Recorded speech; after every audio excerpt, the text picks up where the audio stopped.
Hello, Mishpacha, it's Courtney, America's Jewish mother.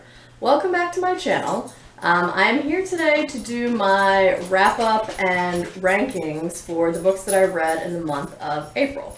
Also, apologies for not doing a Friday Reads video.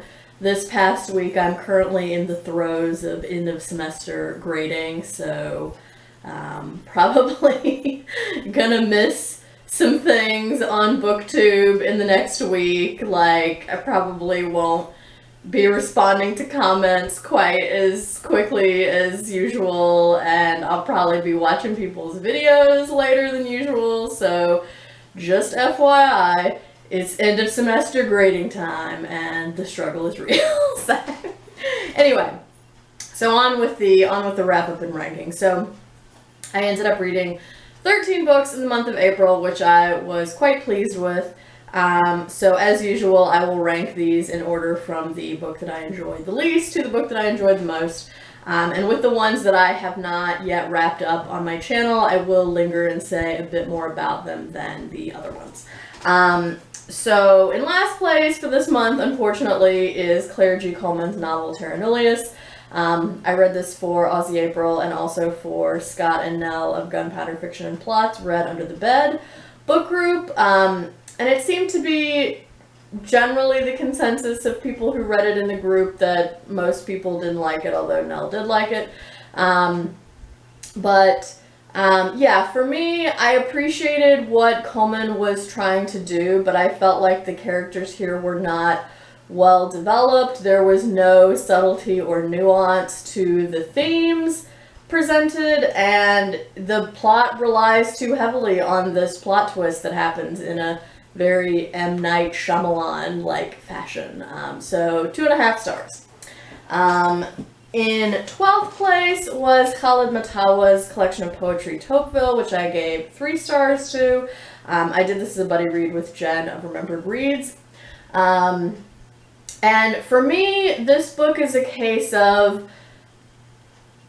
appreciation for the poetic craft that went into this, 4. My actual enjoyment of reading these poems, 2. So it averaged out to 3 stars because, yeah, I just could not, for most of these poems, figure out what exactly was going on or what exactly I was supposed to take away from them. So 3 stars.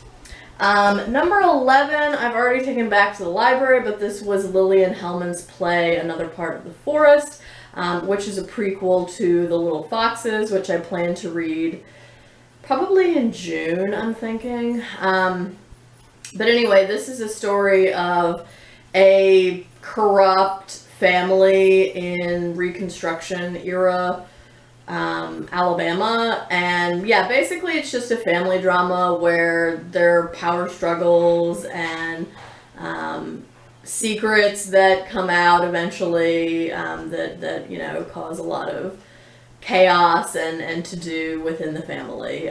So it was entertaining enough, but I don't know that I found the actions of all of the characters believable, so I ended up giving it 3 stars. In the number 10 spot, I listened to this as an audiobook, so this was Mikki Kendall's Hood Feminism, which I ended up rating 3.5 stars. I felt like this book was fine, but it didn't really tell me a lot that I did not already know. So I think if you don't already have a handle on intersectional feminism and you're not already familiar with the work of, say, Kimberly Crenshaw or Audre Lorde or Bell Hooks or some other Black feminist writers, this might be a good sort of introduction and overview to these topics. But again, for me, I didn't feel like there was a lot that was new here, even though I do agree with the central premise of the book, which is that mainstream white feminism often leaves out people of color and or trans women. So I agree with that central claim, and I agree with most of the points that Mikki Kendall makes. But yeah, for me, it was just a lot of this is not new to me. The other thing about this, and I know this is not going to bother some people as much as it sort of irked me, but I really wish that this had more citations of sources. Now, there are some sources that get cited, but most of the information she gives is not cited, and I wish that there were those sources included because I know those sources exist. So anyway, so 3.5 stars. In number 9, or ninth place, was Shalom Auslander's novel, Mother for Dinner. This is a sort of parable about cannibals that basically tackles issues of identity politics in the United States and assimilation versus, I guess, sort of staying true to one's cultural heritage.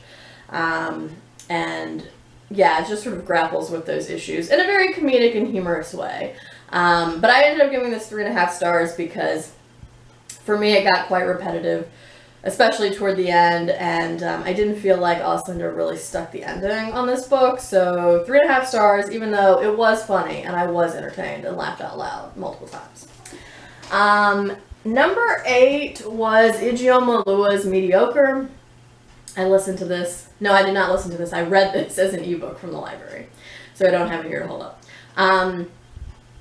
So in this book, Oluo basically talks about white male mediocrity, and she sort of traces a history of it, beginning with the Wild West days in the United States and goes up all the way to recent events like the controversy surrounding Colin Kaepernick's NFL protest during Black Lives Matter and how much of a controversy that blew up into.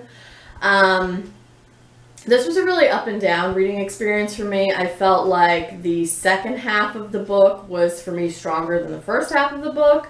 But I do think Oluo makes a lot of good points and has some great insights and provides thought-provoking insights, essentially, into this issue. So I would recommend it, especially if you are a fan of anti-racism reading. So I gave this 3.5 stars. Number 7 was Agatha Christie's The Body in the Library, which is the second novel in the Miss Marple series. I listened to this as an audiobook. I quite liked this overall. I found it a nice, cozy mystery. It had a lot of twists and turns. I did not see who ended up being the killer. I did not see that coming. So I like this overall, and I'll probably read more Miss Marple books at some point. But yeah, I just felt like there wasn't enough Miss Marple. I just wanted more of her. So I gave this 3.75 stars. But it was good, and I was entertained, and I will probably read more in the future. Number 6 was Jonathan Metzl's Dying of Whiteness. Also listened to this as an audiobook. Man, I just went all in on audiobooks and stuff this month. So this was Jonathan Metzl's Dying of Whiteness. I really liked this. I gave it 4 stars. Metzl essentially conducts interviews in 3 different states, in Missouri, Tennessee, and Kansas, regarding issues that are sort of predominantly linked to white rural Trump voters that usually liberal people like myself will think about in terms of thinking of those white Trump voters as voting against their own self-interest. So he discusses gun culture in Missouri. He discusses the refusal to expand Medicaid under Obamacare in Tennessee. And then he discusses austerity economic policies in Kansas, especially under the former governor, Sam Brownback, I think his name was. But yeah, I found this a really interesting and insightful read. I do think it gets kind of data heavy and a little bit in the weeds at various points, but I liked that there was a lot of information, and I liked that that was also supplemented with excerpts of interviews that Metzl conducted. So yeah, I thought this was excellent and very persuasively argued. I learned a lot from it. 4 stars. Coming in number 5 was Alexandre Dumas's account of Monte Cristo, which I ended up giving 4 stars. I did this as a group read along that was hosted by Summer at Cozy Reading with Quaker Cass. So I'm glad that I finally read this book. I liked it overall. I felt like there was a lot of 4D chess going on. So you definitely have to admire the intricate plotting of this book. There's a lot happening, a lot going on, a lot of people to keep track of, which makes sense because the version of this book that I read was over 1,400 pages long. So I appreciated all those elements of it. I also liked several of the characters a lot, including the Abbé Feria and Monsieur Noirtier. I also liked Dante's at the beginning. I was very invested in him, but then we're sort of held at a remove from him for the rest of most of the book after he becomes the Count of Monte Cristo and embarks on this elaborate revenge plot. So I didn't like that as much, that we're held at a remove from him for the rest of the book. So for that reason, I ended up giving it 4 stars, but I did quite like it overall. And again, I'm glad that I finally read this. Coming in at number 4 is Rebecca Buxton and Lisa Whiting's The Philosopher Queens. This is a little anthology that discusses about 15 to 20 female figures who, you know, are in, have had some kind of influence on philosophy, from Hypatia to Angela Davis, basically. And there were definitely some figures in here that I already knew about and was familiar with, like Mary Wollstonecraft and Simone de Beauvoir, but then there were other figures in here that I was not as familiar with, like Aziza Al-Hibri and Anita Allen and Sophie Bossede Oluwole. So yeah, these were really interesting women to read about, and each entry is written by a different author, and so some of them are a little bit more biographical in nature and some of them are a little bit more philosophical in nature. But yeah, a great overview. Definitely made me interested in reading more work by some of these women. And yeah, I would definitely recommend it, especially if you have an interest in either feminism or philosophy. So 4 stars. And then all of my top 3 books I finished within the past week or so. And I haven't talked about them. I haven't wrapped them up already, so I will talk about them all at a little bit more length. So coming in number 3 was Aravind Adiga's The White Tiger, which I also ended up giving 4 stars to. I did this as a buddy read with Raina of Rainier Books. Yeah, so I first read this book well over a decade ago. I remembered a little bit about it, and I remembered that I liked it a lot when I read it the first time. In fact, I think I read it all in one sitting, on a long plane trip cross country.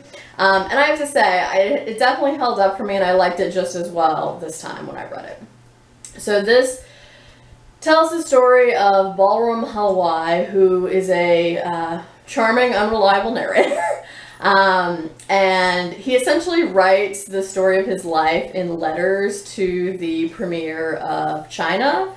And yeah, and so we see his origins in this rural village in India. We see him become a sort of, I guess he's like a chauffeur for this rich man in the city, and then how he sort of is corrupted. You definitely see a lot the disparities between the rich and the poor in India, and this gives you an excellent sense of place, and I really liked the sort of focused character study of Ballroom. Again, he's charming, he's often funny, he's corrupt, and you want to see what happens to him, you really do. So yeah, if you haven't read The White Tiger, please go read it. It's really good. You will not be disappointed. So 4 stars.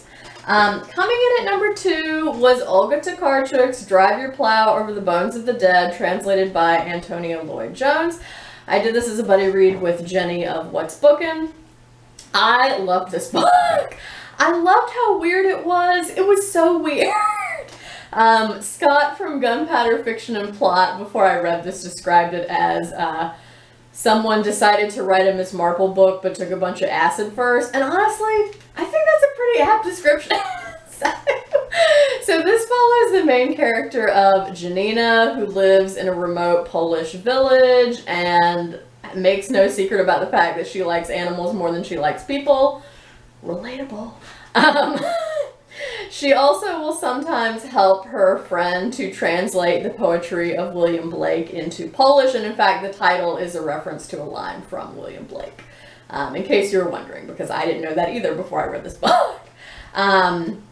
But yeah, I loved how weird this book was, and I love that it's like this very focused character study of Janina. You really are immersed in her head and see everything she's thinking, and she's like a very fully developed, not necessarily well-rounded, but like you definitely see all these different facets of her personality, and you know, you kind of come to understand why she thinks the way that she thinks and feels the way that she feels. So I love that about this book. I also loved the asides and philosophical musings, especially the ones connected to things like predestination versus free will, and like what to do with people who aren't considered quote unquote useful to society. I loved all of that stuff. So yeah, this book for me was a great combination of weird but also deep in a way that really worked for me. And in some ways, the character of Janina reminded me a little bit of Captain Ahab from Moby Dick. Not quite to the same extent, but a little bit. So I think I also liked it for that reason as well. So yeah, 4.5 stars. This is not going to be everybody's cup of tea. Definitely don't read it for the cozy mystery aspect, because that's there, but like that's not why you should read this. You should read this to like get inside the mind of this woman, Janina, who is just really, really interesting and wacky, and not a character I will forget anytime soon, let me tell you. So 4.5 stars. This is my second favorite read of the month, which only leaves my number 1 read of the month, which was in fact Michelle Alexander's The New Jim Crow. 5 stars. This book was amazing. It was so excellently researched, and I already said this whenever I talked about this in the last Friday Reads video that I did, but within the first 100 pages of this book, Michelle Alexander had already convinced me that we needed to decriminalize drug use in the United States without even explicitly making that argument. And yeah, like I said, it's so well researched, it's so insightful, and yeah, if you don't think systemic racism in the United States is real, and if you don't think mass incarceration disproportionately affects African Americans, I defy you to read this book and still have that opinion. So yeah, this should be required reading for all white people in the United States. So yes, if you have not read Michelle Alexander's The New Jim Crow, please go read it immediately. It was awesome. I mean, it's a tough read. I had to read it real slowly because it made my blood pressure go up, you know, but it's definitely worth it. And yeah, really, really important, and I'm really glad I finally got around to reading this. So yes, 5 stars. So that is everything that I read in the month of April. So if you have thoughts about any of these books, I would love to hear that. Please feel free to let me know that down in the comments below. Thank you for watching this. I hope everyone is doing well and staying healthy. I hope you're doing good reading whatever you're reading, and until next time, would it kill you to call you mother?